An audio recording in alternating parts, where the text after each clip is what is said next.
tell us, again," said Daron, idly swaying his quill. Now he'd run out of things to write for necromancy. "Why are you so interested in herbology, if?" The fire blazed in the Gryffindor or common room and, in front of it, the four friends sat together, figuring out their work. It was always Darren Black who came to a stop first, his small, black-haired crown bobbing up as he looked at his friend. "I mean, even Huggy Bear and Crowfoot laugh at herbology." Professor Crowfoot even said divination was slightly better. "But only just," laughed Julian Stone, a duvet round his shoulders, despite the roaring heat. He was still pale and thin, from the unknown illness that he and the other non-wizard students had suffered, and still felt the cold, but for some reason, just the other day, Madame Pomfrey noticed an improvement, one which continued to build for an entire week. The color had returned to his cheeks, he'd stopped decorating the floor as Darren had so delightfully described Julian's vomiting episodes, he had been able to keep down food. Jason Cruglington, the other non-wizard who had remained behind and who had not suffered, at first, from any kind of malady, had been one of the last to be taken ill to the hospital wing, but he, too, was also showing signs of improvement, with no apparent reason for it happening to begin with, nor reason for his recovery. "Come on," soothed Septimus, looking over, concerned towards Rufus Lestrange. But he needn't have worried. Rufus, as ever, was impervious to criticism and lacked any self-doubt, mainly because he lacked any sense of self to begin with. He put down his quill, having finished a passage about warlocks and their place in the non-wizard world, and waited for his friend to reply. It took some time in coming, but, as always, was worth the wait. This time, however, there would be no reply. Rufus was up on his feet, and walking away from them. "If?" Septimus asked, shocked at his friend's sudden retreat, then looked crossly over towards Darren. "Now look what you've done," he snapped. "You've upset him." "Rufus?" called over Julian, his voice weaker than usual, craning after their friend. "You've." Septimus gave a sharp glance over towards Darren, and between them both boys sprinted after their friend, who had gone across the common room and down the passage towards the fat lady. He was just stepping through the portrait when they caught up with him. "I was just curious, really," said Daron, evenly. "What's herbology got that Quibble hasn't?" "Plants," Rufus replied, and continued to climb through the fat lady's portrait. "I'm going down to the greenhouses now, come with me, if you like." "Slow down then, youth, and wait for me then," breathed Julian, sighing heavily at the effort of keeping up. "Yeah, let's see your plants, old pal, got to be better than Huxley Baird's drivel." It was sleeting as they walked along the enclosed outer walkways that took them away from the tower and towards the classrooms, and then, beyond to the greenhouses. Professor Longbottom practically lived there rather than in the staff quarters, and could almost certainly be found down with the exotic plants, with his 6th and 7th year research students, or retrieving his students from said exotic plants. It all began on that lesson, you remember? It was on the 17th September, a Monday afternoon, and Professor Longbottom told us about how he was testing that time passed more slowly, or more quickly, for different plants, and how, by holding them in a time spell, it was as if their image was taken out of time, and they became genetically younger than when they were planted. Rufus came to a halt, eyeing his friends quizzically. When it was obvious that none of them could remember even the lesson, let alone the content, Rufus simply smiled, and continued, "That was when I was interested. Like music, see?" The three friends, just behind Rufus, looked at one another. They didn't see, at all. But, of course, their friend did see. He saw things all too differently, sometimes completely back to front and upside down compared to anyone else. But somehow, it worked for him. They stepped out onto the damp grass, and Septimus wished he had brought his cape, at least with him. Overhead, and swooping near the Quidditch posts, brooms flew. On the ground, wizards stood, in a star-like arrangement, as the Premiership footballers had on the night of the Halloween games. That was one good thing coming out of that dreadful night. The school children had embraced wholeheartedly Rufus's mum's adaptation of the traditional Quidditch game, one which Madame Lestrange had designed to allow non-wizard children, as the people on the group, a way of playing a game with wizards, and wizards, with non-wizards. If she had tried to convince someone that it was a winner, no one would have believed her, Septimus suspected. However, demonstrated at the Halloween games, fusing football with Quidditch so effortlessly, it was clear she was, like her son, a genius. Bonkers, but a genius. Professor Longbottom was craning over a specimen of mandrake when the 4 students arrived in Gene House number 4 to see him. Boys, boys. Neville Longbottom half welcomed, half chided them, as he saw them approaching. Now, I don't expect you to be too long down here. There are safety rules for everyone since Halloween, of course, he added, and then broke into a smile. But, of course, you're with me, and I expect that Rufus has brought you down to show you his specimens? Oh! He exclaimed. Septimus looked up sharply as Professor Longbottom was grasping his mandrake plant, which had cheekily chosen to clamp its jaws around his thumb. Turning it forcefully, and with a grimace, Longbottom wrenched it from his digit. Ah! He exclaimed in triumph, gloating a little at the blind, young specimen. Firm handling is what you need, and a good planting, he added, before thrusting the oversized tuber root into soil. The children clamped their hands over their ears as the mandrake yelled and screamed its rage, but no fatalities this time. Charming, said Julian, giving a frown. Needs potty training, eh? Potty training? He added, when no one responded to his pun. Ah yes, ha. Ha ha. Laughed Septimus, who indeed thought his friend's joke was mildly amusing. Rufus, however, just stared at Julian, as if he were made of glass, before looking up to Neville Longbottom. Indeed I have, Professor, continued Rufus, as if Julian's joke had not been said, lifting his feet and walking slowly over to a set of raised potting beds, held up by iron legs. Inside, green stems poked, rather like little spindly branches. Rufus made his way forward and bowed his head lower over the rather unspectacular-looking plants. What are they, Rufus? Asked Septimus, before either Julian or Darren could offer a sarcastic or negative response to their friend's apparent pride and joy which, to him at least, looked as if some cooking herbs had been left in the windowsill for rather too long and needed putting into the compost. Sestrim nocturnum, replied Rufus, addressing his pride and joy, in the same way as he had addressed the owls whilst training them for the lower hunt lovingly, like a parent might, devoted to their offspring. Night jasmine, he added, turning to look over his shoulder. Night blooming jasmine.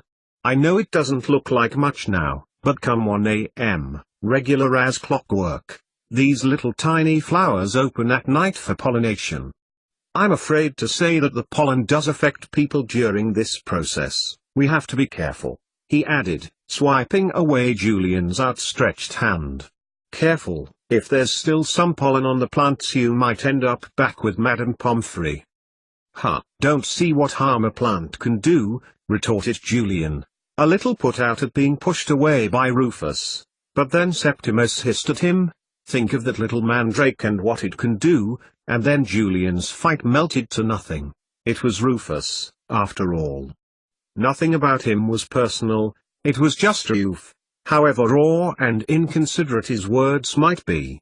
Julian smiled. So, what harm can it do then? He asked. No one really knows the true extent, do they? Rufus added, as if the thin tendrils of plant would actually be able to answer. Then he added, but the pollen has been known to kill cattle, such is the potency. I wouldn't like to think what it might do to us, although it has been suggested from anecdotal evidence that humans may suffer from hallucinations. Might not be able to tell the difference there, whispered Julian to Septimus, who nudged him gently in the ribs.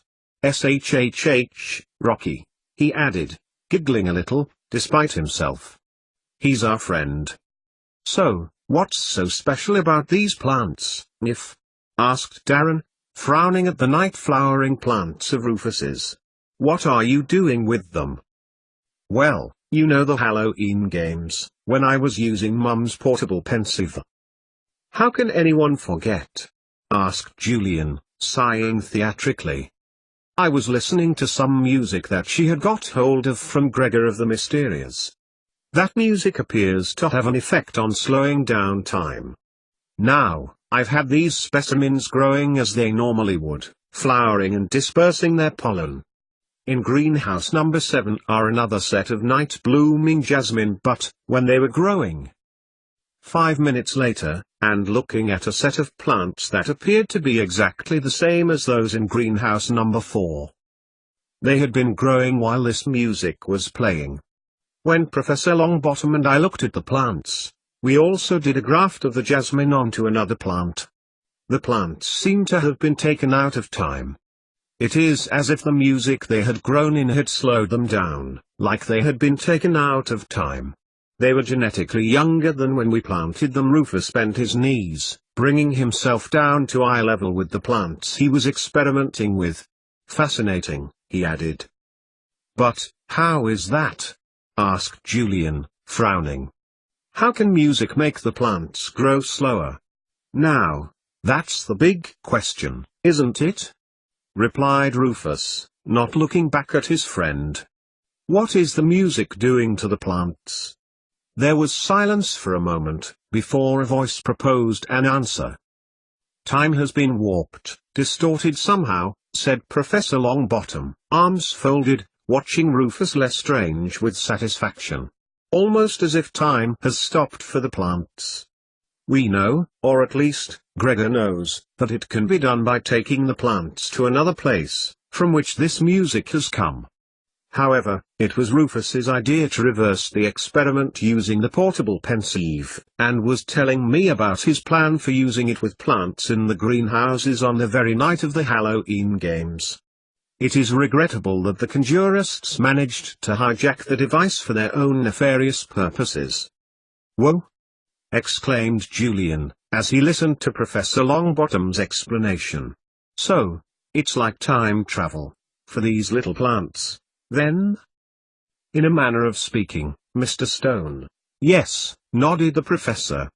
It was only because of Madame Lestrange's links to the ministry that we dared to ask your Uncle Cleus for permission for the experiment. We were due to send our research findings to the Buxbottoms Institute under the collaboration rules, but your uncle has revoked these and we no longer need to share research findings, which is a relief. My French is appalling. He laughed at his own self-depreciating joke, then added, in a much quieter voice, and we don't really want your uncle to get too interested, Septimus. The ministry is closing everything down, even if they have never been a problem before. We have only just begun this, Rufus and I, although, Neville added, looking approvingly at Rufus Lestrange, I can't claim much of the credit when Rufus is in charge. Really? There's more than that, added Rufus, reaching into his robe. I got this last night. It's okay, I've asked the professor, and Professor Snape. I've had permission for the PP since the start of the research, he added, taking in their aghast faces. I was down here, last night. Can you hear them? Rufus changed the frequency to a little higher. The music sounded to Septimus just the same as the music which he had got them to listen to earlier. No, that was this, and he turned the PP to a different setting. Changing it again, and again, Rufus patiently waited for one of his friends to notice. Of the three, it was Darren's face which broke into a picture of realization. The second one, there's a low sound, with the same rhythm, said Darren, and they listened again as Rufus changed between the sounds. There's something more, he added. Yes, said Neville Longbottom, simply. The night jasmine. It has a song of its own, and through its upbringing, as well as its youth, it has chosen to reveal itself. However, genetically, it is 3 weeks younger than it appears, so that recording is the recording of the plant 3 weeks ago. Amazing, said Julian. He couldn't help himself. It was, he told Septimus later, truly amazing. An insight into nature, using the plant, using sound waves. But using magic to make it work. So, what do you think? Will you help? With what? Asked Septimus, a little lost with it all. The plants, of course, said Rufus, happily. We want to use the Mysteria music with different plants, to see if we get the same effect. Or, if different plants give different music, or none at all, or at different times of the day, or... Okay, we get the message, replied Julian, grinning at his friend's keenness. We've also promised we'd help our LBNWRs and fight conjurism too, though, he added. You would remember that, Julian, ribbed Darren, then added hastily when he saw his friend's unamused expression. It's a good cover. We're helping Professor Longbottom. It goes down as services to the community. We're out of the way of the school building so we can talk about anything we've heard. No, not me, replied Neville Longbottom, though me in name only. It's Rufus who's in charge, of course. Of course, agreed the friends. Septimus smiled at Rufus, who wasn't wasting his trip down to the greenhouses just to show his friends his botany experiment, recruiting his friends into his research work. If he was there anyway, there was no chance that he was going to miss an opportunity to take measurements of the jasmines. How like his mother, dedicated to one area of interest. No other figures highly, but an expert beyond her field. Only she could have made Quibble, the unifying sport, when non-wizards and wizards had disconnected, work so well, so Uncle K had said. I never thought I'd say this, but plants are quite cool, said Julian, as they made their way carefully and steadily, with a reluctant Rufus, back to the common room. They're not normally my cup of tea. Except tea plants. Yes, except the leaves of the tea plant, conceded Julian, shivering a little in the cold night. Despite everything, it still hadn't been the best of ideas to come all this way out on the last night of November, but Rufus, somehow, you make them cool. They continued their walk in silence, Julian pleased at having something, now, to think about as he got better. Darren too, he got on with Rufus. Rufus walked silently. Heaven only knew what was going on in his mind, although little of it would have been malicious, and a lot would have been random, to us, but completely logical to Rufus Lestrange. And Septimus thought, I wonder what happened today, when I saw Professor Snape taking Sam Potter and Chrysler Brandt off so early on a Saturday with him. Should I ask Sam when I see him, or Professor Snape? Or just wait until someone tells me? Or shall I not ask at all, Sam being so touchy about my broom, still? In any case, Rufus, a shy, odd boy, the butt of so many jokes due to his odd behavior and idiosyncrasies, had a gift and had managed even to melt Julian's sarcastic heart, holding them in a state of awe. Julian had once said, thought Septimus, that Rufus was lucky to have them as friends. But, he thought, as the warmth of the common room rushed down the passage behind the fat lady's portrait, Septimus rather felt that it was the other way round. 88,888,888. We have yet to discover how could a memory be falsified as the one which was submitted to the Viton, Callias Lupin conceded, making sure his back was firmly parallel to the row of paintings of previous Hedgewood's headmasters and headmistresses, lest he turned to take in their mocking faces. It risked the whole trial, and his identified the ministry's procedures as a laughing stock. Shouted the painting of one of Severus Snape's predecessors, causing much mirth and humor at the interjection. Indeed, agreed Callias, baldly. It has caused our practice into disrepute and risked our procedures, ones which we have relied on for decades, ones which we test scrupulously for their integrity. Just how such a falsehood could have got into the chamber and past our errors is still being investigated, but thankfully, it did not hinge on the prosecutions of Blewett and Swales. That they were acquitted was nothing to do with that. Snape, who was up until that point of the evening, planning his 3-hour 7th-year lesson on potion making using adapted materials, paused in his stirring of the ingredients. He had explained to Cleus that he was going to continue as his counterpart explained what he had come to explain, for the 7th years had to know the potion in order to pass their newts. Speaking of 7th years, how is Sam Potter settling back in? He appears well, so is Crystalia.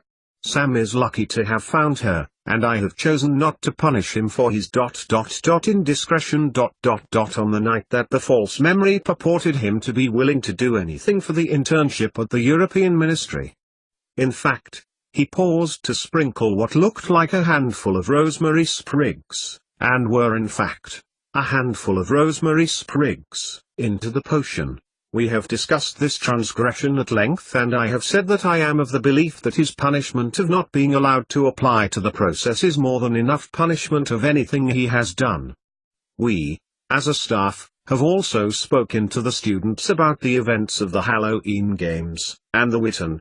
In that, Snape took a pinch of what looked like licorice root, smelling it curiously, before breaking it with a quiet snap and dropping it into the viscous mixture. Conjurists attacked the country. What happened at the games was a subterfuge designed to terrify, and Sam was an innocent victim.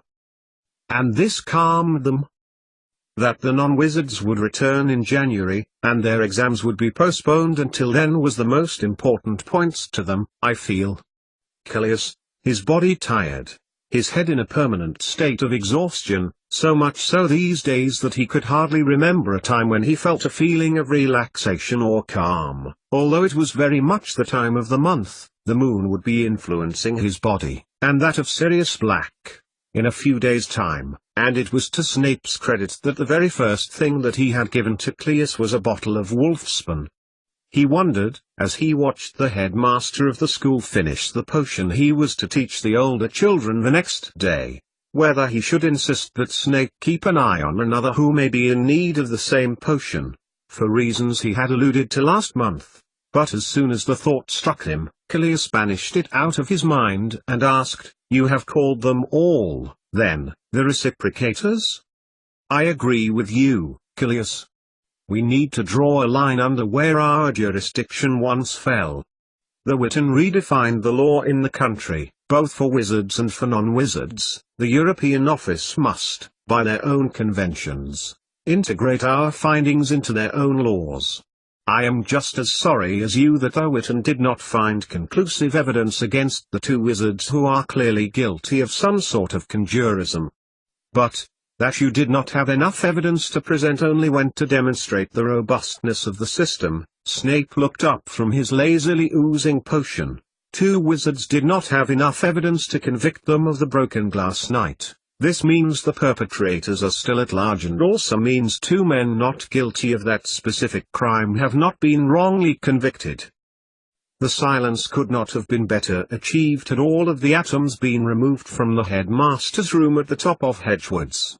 Callias knew he was right, of course, and knew the fight must continue. That Snape, in his own blunt way, was still willing and able to state these points, elegantly and efficiently, was testament to the fact the wizard was as committed to his position as ever he was. "And what of your position on Cecilia, still?" Callias couldn't help it. Perhaps it was the prickliness of the time that was yet to come which was making him feel irritated. "She should remain at the Institute, as you suggested, and return at Christmas. Unless your agent feels she is acquiring better information about our primary cause." My agent. It had been a long time since he had thought about Crystalia's mother as that. It had been Snape who had called Ragnhild Anderson an agent, in that she had spent 2 years providing Callias with details of Cecilia on the pretext that it was for her safety. when she went off the rails the first time, and Remus went to visit her, this link was postponed indefinitely, at the risk of it being discovered by Cecilia herself. Even Ragnhild didn't realize her true purpose to him. Callias suspected, as brilliant a truth-teller as she was she able to interpret a situation where she was being manipulated? "I think you know more about the function of our primary cause than Cecilia," remarked Callias, to which Snape did not reply, but merely nodded in agreement. "But she is there, should the flu network fail. We are educating her daughter on a quid pro quo basis to that effect," Snape added, drawing a ladle of his blue-green potion in a figure-of-8 movement before decanting some of it into a large fluted glass vial.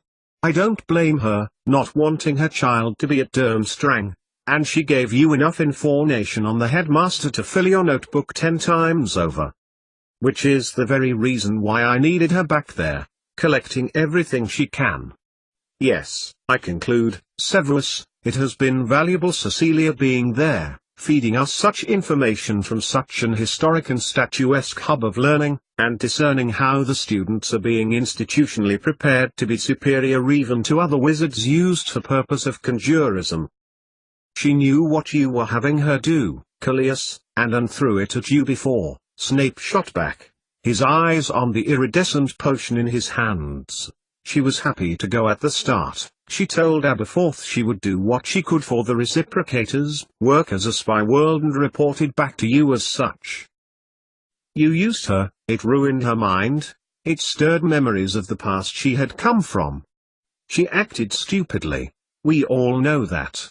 Cecilia know that. I pitied her in those months before she left the first time, Callias.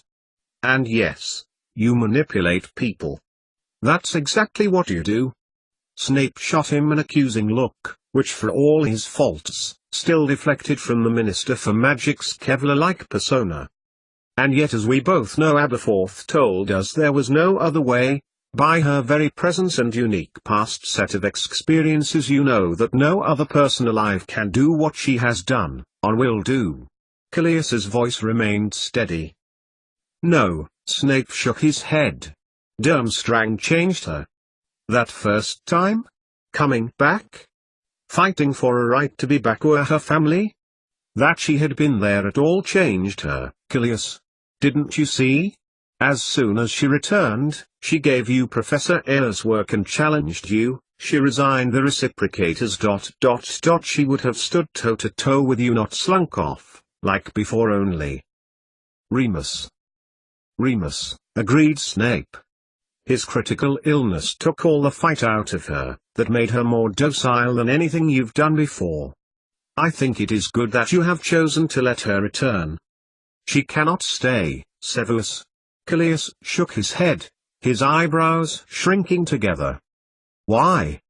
You said yourself that Septimus needs to see his mother. I think that is awfully selfish, cruel, divisive.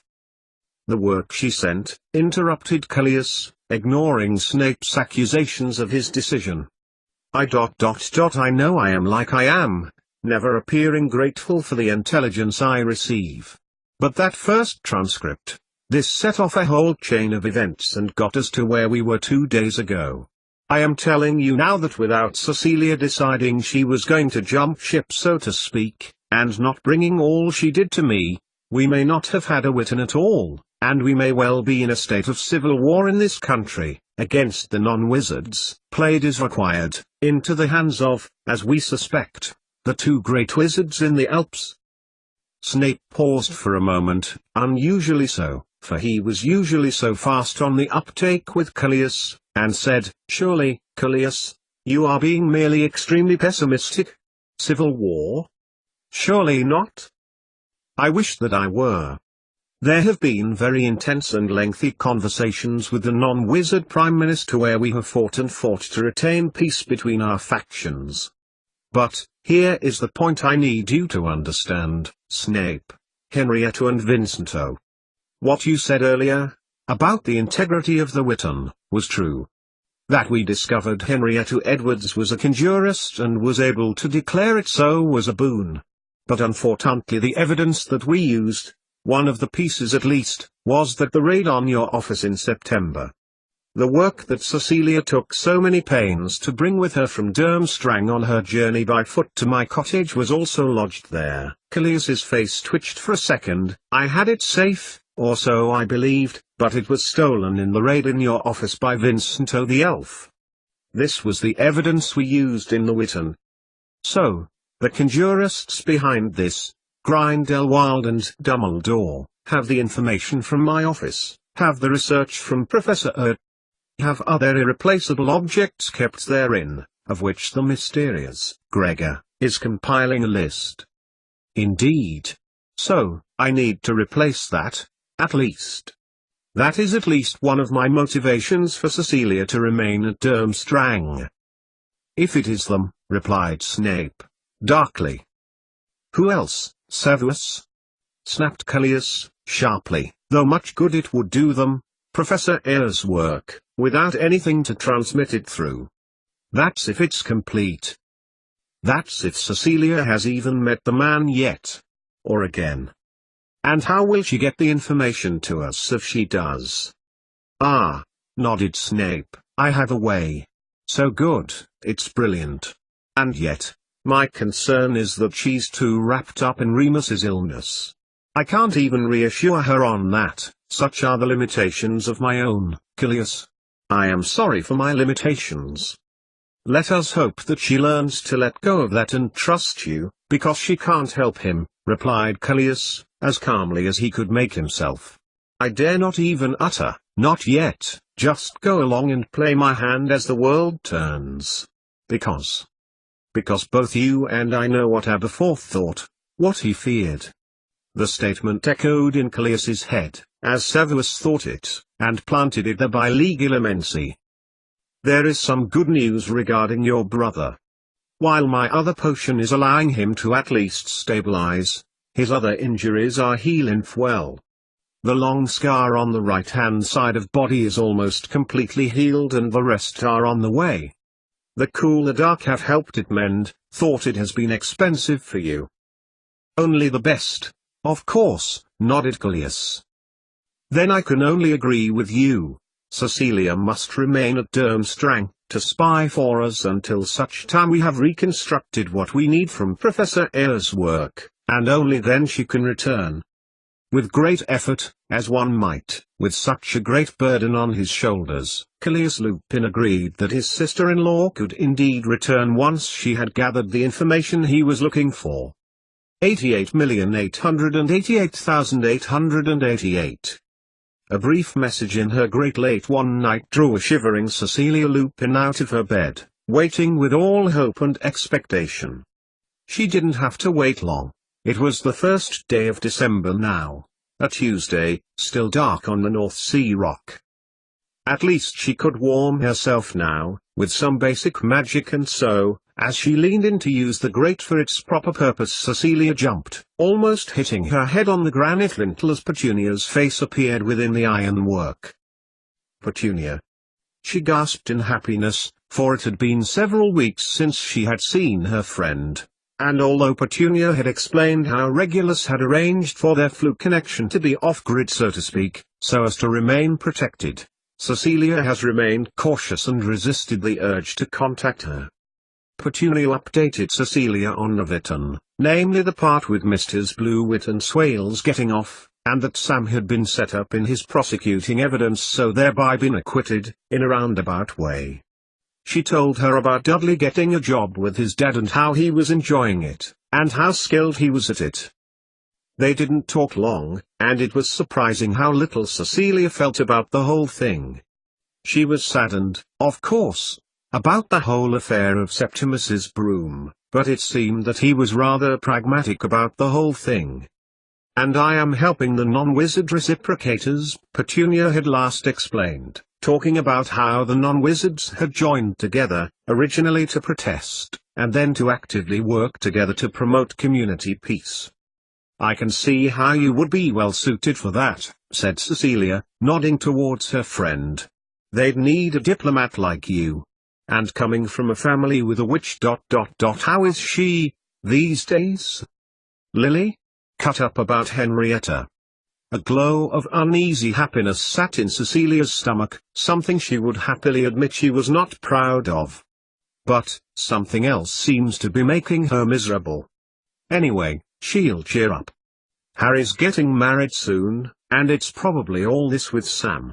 I feel uneasy, and he's only my nephew, not my son. Anyway, Petunia leaned out of the flames towards her, conspiratorially, at least ... You'll be home for Christmas, right? Home for Christmas? Don't say you heard it from me, Sec. Let them think they surprise you, when they tell you. Can you tell Severus? Yes. I do need to speak to him. I have a lot of things to discuss. Yes, Cecilia. Now, I cannot use the connection for long. Stopped safe, my friend, and remember, Christmas is less than a month, now. Cecilia watched the emerald glow of flames disappear into a bright point of light before popping out of existence. She stared at the space where it had been for a good long while, collecting her thoughts, oblivious to the cold and the dark. What was there still to do? She was still frustrated by her efforts for Remus. She wanted so much to help him. At least she would be able to see him soon, if she were to be coming home soon. Maybe she just needed to get on with the job in hand. And at least Petunia would pass on the message. Dressing, Cecilia made a job, early that Tuesday morning, of organizing her teaching schedule and posting it up on the big, overhead signs in the foyer of Durmstrang's Great Hall, much to the surprise of every single student, and reported to her classroom in preparation for her day of lessons. 88,888,888. It's Aberforth who began this idea of integration, because he could foresee this hatred building, declared Ethel Bannington, an elderly witch and a friend of Mrs. Figg, who had known Aberforth Dumbledore all her life. Different if he could see it through, replied Sirius, his bed still in the living room of Grimmauld Place. The reciprocators were all assembled, waiting, as usual, for both Severus and Cleus to make an appearance and chair the meeting. Just one of them would be a plan. It's what they had survived with for the last few months, and now, on a slow shift, with normal rotas, or rather, rotas which resembled those of a few years ago, with one wizard on a night shift, being able to be summoned from the sofa of Grimmauld Place on the rare off chance they were needed by the Ministry errors, and most of them were jittery and uncomfortable with this new standing of affairs. He would approve of the newers, added Mick, peeling an orange, carefully. And they've changed very nicely into people we can work with now. They're calmer, they're not vigilantes anymore. But it's that we have got to this stage that worries me, added Bathsheba Brattle, taking a sandwich tentatively, thanking Molly Weasley for it. That so many moderate wizards have become so extreme. Oh, I mean, there were always extreme ones, she added, sensing Dave or Ben Wergs would contradict. But now they've had legitimacy with Art of the Wise. They can deliberately legitimize their beliefs because they can say they are traceable back to the first wizards, and they can deliberately say they don't understand the difference between heritage and moral. Like, well, look here, Sheba, agreed Ben, pointing to the prophet, Wormsley. Now, he used to be an out on his ear. Suspected conjurus ... Pratt ... Price too. Has it got in about Henrietta and that Mysteria elf? Asked James, hovering near the kitchen door, lest he would be made to stand in and act as leader of the reciprocators if Severus or Cleus did not show up. That was all in yesterday's edition. They haven't put it in today's, yet. There's always time with the evening edition, though. Did it say why they were killed? Anyone? Anyone who read the newspaper? Asked Sirius, leaning out over the balustrade of his four-poster bed. I did. And I don't think they mentioned anything, replied Bathsheba. They reported the verdict from the Witten. They referred readers to her trial in a previous edition. Yesterday's focused on Sam. She cut off, looking around Grimmauld Place's living room carefully. Where is Lily? Asked Snape, voicing Bathsheba's unanswered question. At home. She asked to be excused, under the circumstances. Henrietta was her best friend, too, James added carefully. At least Callias and Aberforth's viewpoints on wizards and non-wizards will be reinforced by the Witan. Now, James continued. Firmer ties between schools. Even Durmstrang? Even Durmstrang. Positive community cohesion. Although, this idea of Draco Malfoy's of sharing research never did go down well, and that has been stopped, at least. Speaking on behalf of my son, and his proud achievement as the chief mugwump of Witan, declared Lucius Malfoy, as well as his achievements in the financial sector which has secured financial ties within Europe for the long term. At this there were some inward, and not so inward, yawns of impatience at the elderly Era's undisguised praise of his son. His idea came from the same ideal as Aberforth Dumbledore. I should think that it is the current climate of suspicion and extremism which had made the idea impracticable. I expect this is true, nodded James Potter, generously to his colleague. Indeed, we also agree. Silently, Callias and Severus had appeared in the living room, their apparition making no sound as Lucius was praising the good deeds of his son. There will be firmer ties between schools, but once we have established a successful non-wizard return. Severus? Callias turned his head in the direction of his colleague. Indeed, they are to return in January. There were 2 who remained and who are now fighting fit, as the saying goes. All of those who had sickened and who had left have indicated they are well enough, and willing enough to return. And I think the cooperation between staff in different schools still has plenty of broom miles to go. Well, if you think that, Callias, then getting senile in your old age, replied McMullen, scornfully. You don't think that it's a plan to appear friendly, when at the same time bring us down from the inside. You forget we have many volunteers in the European Parliament, citizens from dozens of countries all over the continent who have, since the trial, come forward to volunteer their services, thanks to Draco, he added, smiling at Lucius, who beamed at the mention of his son's achievements. Conjurism is a Europe-wide problem. Conjurists are condemning, attacking, killing non-wizards, and Draco, inspired as he was by the NWRs at the trial, has organized them, continued Lucius, spurred on by Callias Lupin, and wants us to allege. I have been in touch with Petunia Black, who I believe is the ideal person to liaise for obvious reasons. And you thought not of discussing this with us first? Growled Callias, feeling his medicine making him particularly tense as he began to pace around the carpet near the window. NWRs are naught but vigilantes, exclaimed Ethel Bannington, her cup of tea nearly upended at her exclamation. Indeed, and were we not called that, once? Driving wizards from town? Banning Halloween? It's their festival too, Samhain. Ignorant bee. That's all very well. A voice came from nowhere and Callias made the effort not to turn. It came as a great surprise to himself that it was his own. If Aberforth were here, and we speak his name, so we know that he is here, he would say, I say, use the help that is so freely offered. Think of it as a chance to re-educate those who are ignorant. What? Invite them here, do you mean? You said Petunia has a role in all of this? Perhaps a suitable venue meeting the needs of all should be left to her? People skills are her strength. A bubbling of talk erupted at this, which continued for a short time, but ended abruptly with a snort from just behind James. Lily? It's good of you to join us, nodded Callias, as her interjection stopped the positive flow of chatter that had stemmed from the suggestion. We were just discussing how your sister's diplomacy skills were ideal for the position we find ourselves in. James leaned over to kiss her, catching the top of her head. She looked up to him, her face gaunt, pale and washed out, but replied nothing as she turned away from the glare she was getting from Sirius.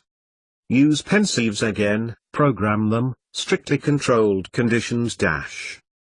As a measure of trust amongst ourselves, the ministry voted this evening on the proposal that we reintroduce the right to use pensives as a method of communication. On the basis that, if we begin to ban technology, we live in fear, so we must embrace it. As the Russians would say, said the most unlikely reciprocator ever to mention this, Mrs. Arabella Fig, but whose first husband was a warlock who had come from Smolensk, Dovori Ino Proveria, trust but verify.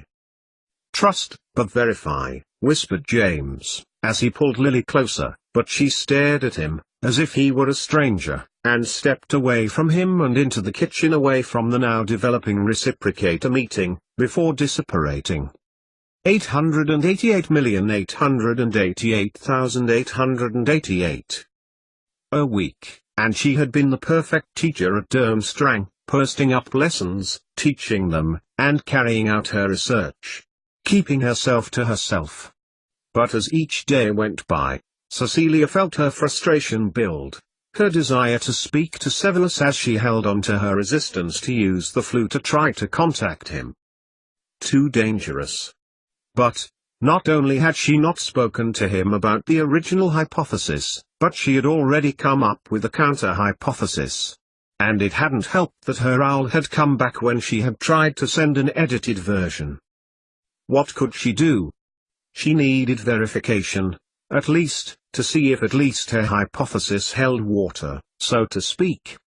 Radiocarbon dating of skeletons showed that energy is in the bone, and as Voldemort had said, red blood cells are made in the bone marrow, so literally, being a wizard was in bone and in the blood. So that meant, the fundamental energy, in Harry's notes. That would mean her original vampirism hypothesis was all wrong because if vampires only attack those magical or temporarily exposed to magic wherein their DNA has changed, the evidence clearly supported only those with magical abilities being infected, or that non-wizards couldn't survive to be vampires, therefore wouldn't live to pass on the parasite, so vampires had evolved to only attack people they knew would survive the attack, to allow another generation of parasite to live. Could there be a way? No. She knew what her mind wanted to say to her, there was the universal connection again. Could she ... her mind strained ... like Harry. Remove his abilities temporarily ... kill the parasite? Like the ones Snape had made for Harry. The ones in her case would not work in themselves, energetically, of course. They were different. But bloody hell, what do you know about vampires? Cecilia chided herself. Only one expert in the world, but he has never written anything down. His work was placed here and pastorally to the headmasters of the school. The headmaster Brandt. What did he know? She knew she needed to be careful. Maybe if she phrased it in terms of all magic, for non-magic was what she was here to teach, that she wanted to know of fundamental magic, that wouldn't be an unusual mix, especially to contrast it in lessons for her students. Damn. She threw her books down in frustration, then gripped her hair. Why did she feel like, no? That would be betraying Remus. A cool hand on her racking sobbing shoulders was the only thing that made Cecilia's tears that Friday night come to a slow stop. How ... how could she carry on, she bemoaned to her friend, Ragnhild, who must have heard her crying and come in, if she couldn't share her research so as to make some progress. Don't give yourself such a hard time, Ceci, she declared, before pulling Cecilia up to her feet. You have the power to solve this and you can. Do what your heart tells you. The tall witch pulled away, her pale, slim features a picture of exquisite beauty, but it was as if she were being looked at in wonder. Cecilia felt self-conscious, and blushed. I can write it, she said, feeling for her original notebooks. Ragnhild watched her as Cecilia knelt, Petunia's cardigan around her as she reached under her bed. It was brilliant, Cecilia always marveled, that no matter how much she put in them, the books always had enough spare pages. I meant something else. For if you do not follow your heart, follow your head, Follow your senses. You will be here forever and get nowhere. You will make no progress, sissy. Believe me, it is not wrong for you to feel your way, rather than always think you way. She bent over Cecilia, who was sitting, knees bent, with one of the books propped open on them, quill poised, and kissed her on the top of the head. Cecilia looked up, like a confused child. "Thank you, Ragnhild," she sighed, pushing the book away, and getting up. "I will dry," said Ragnhild, walking towards the door, her word half doubtful, half waiting. 3 hours later, and the ball of frustration was still there. And was right. Ragnhild summed up exactly how she was feeling about this everything she could possibly do with the resources she had. With the resources she was brave enough to use right now. So she was a coward after all. No. Cecilia's logical mind told her not to think it, but already she was pulling things together. No coward she. The ships were not at the bottom of the cliff. They could not be easily reached so as to get herself back to Britain. The steps would be suicide in the middle of the night in December.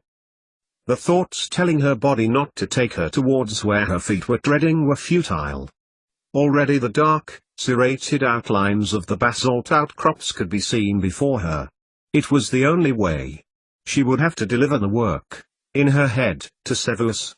There really was no time to lose. Stopping to pull on more clothing, and to seize a candle, Cecilia opened the door of her room and stepped out onto the freezing, pitted flagstone corridor. Behind her, a wind rushed. But it wouldn't be long until she was commanding a small ship to Britain. It had to happen, she had to see Snape. Along the passageway, trying not to slip on the steps as she went, and down again, Cecilia got to the open section of the cliff face that would take her down to the tiny harbour. The intense gale of a wind pushed her flat against the granite cliff as she tried to fight it and make towards the owlery at least. With some effort, she had taken some steps, and had used a little, weak magic spell to push against the force, but it had pushed her over, and she knocked back into the passage, stumbling against someone. "Mrs. Lupin, it is unwise for you to be out here at 3 o'clock in the morning in the middle of the winter. Would you allow me to accompany you back to your room?" "I am going home, Lindveldhalen," declared Cecilia, her face wet with salt water. "I am taking a boat and I am going home." "Not tonight. Besides, there is a worldwide communication blackout. The ship would not get there. What is it that's so upsetting you?" Cecilia looked at him for a moment, her face bearing her emotions all at once, and she felt the urge to shout at the wizard, but somehow, she found a calm and asked him, politely, to go away, and to leave her alone. "I must do what I must do, Mr. Halen," she shouted over the howling of the wind down the passage. "I must go where I must go, and it none of your concern." But rather than feeling satisfied at this, a guilty feeling crept over Cecilia, as if she had just kicked a puppy. Cecilia continued to cry, and began to hurry back up the passage that would lead to the steps to the corridor to her room. "May I ask, what have I done to you, Mrs. Lupin?" Lydhalen called, following her, his voice one of grave concern. "Nothing. Not you. Nothing." Her heart was racing, cursing herself at the ludicrousness of the situation. Here she was, a middle-aged woman emotionally broken down over her frustrations and situation, and there he was, endeavoring to comfort her, a young slip of a thing. "You really are not all right, Mrs. Lupin. Please, stop. Is there anything I can do to help?" Nearly 8 years her junior, and was seeking to help her. Embarrassing. More than a little embarrassing, and the uncomfortable feeling that Cecilia had first felt, watching him work in his room, alone, stung her stomach. But, at that moment, he appeared to know everything about the entire world, and so, beyond all reason, soaking wet, Cecilia stopped. "My room is closer," and you will be very ill if you do not dry out. A cup of tea, yes? A cup of tea, and a sit by a roaring fire was indeed the recipe for calm. But yet, Cecilia, 10 minutes after being pulled away from the cliff edge by her colleague Lindveld Halen, still felt a little uneasy, not least because she had a theory which could make her husband well, and, well, she was sitting here, in the company of a wizard, who Don't think it, and then it can't be true, Cecilia told her mind, sharply. Look, continued Cecilia, when Lyd hadn't looked up from his work, to which he had settled once he had installed around her several blankets as well as the tea. I'm not myself, recently. And I told you about Remus. From his writing. Lyd nodded, but didn't look up. I have a theory, which I have attacked from several angles, and it seems robust enough. But I cannot get hold of Severus Snape, who is researching his cure. Lyd looked up, putting down his quill. He reached over for her hand. I am sorry to hear that it is personal, said Lyd, as Cecilia moved her hand quickly out of his reach. I must go, she said, I thank you for the tea. Lindveld fixed her with a large, brown-eyed stare. Please, promise me you will not go out of the castle tonight, Cecilia. You cannot help your husband if you do not make it yourself. Silence reigned, a respectable length, while it appeared that Cecilia considered this, before agreeing. Are we still friends? Please say that we are, Lyd called, as Cecilia got to the door. Yes, nodded Cecilia. And if there's anything I can do? I don't think so, said Cecilia, but I will find you if there is, Lindveld, she added. In her room, 10 minutes later, Cecilia had her back to the door, holding it shut as if holding back the Red Sea. How was it he was there? And why did he cause such conflicting emotions in her that she couldn't think straight? And then, like a light switching on, Cecilia leaned off the door, catching her breath. It was going to take some doing, but she was going to have to do it. 88,888,888. Old magic, you say? She had done what she had said she was going to do. Cecilia had sought Lindveld's help. Although not, probably, as either of them had expected, a quarter of an hour after leaving his room, and now the young wizard was in hers. He reached over for her notes, Harry's notes, and here was where Cecilia fought her instinct to get them back. I'd have to cross-reference them with what I have. I won't be a moment. Want to stay here? Or come with me? It's warmer in my room, freezing in here, he added. I'll come, she said, but only if there's tea in the offing.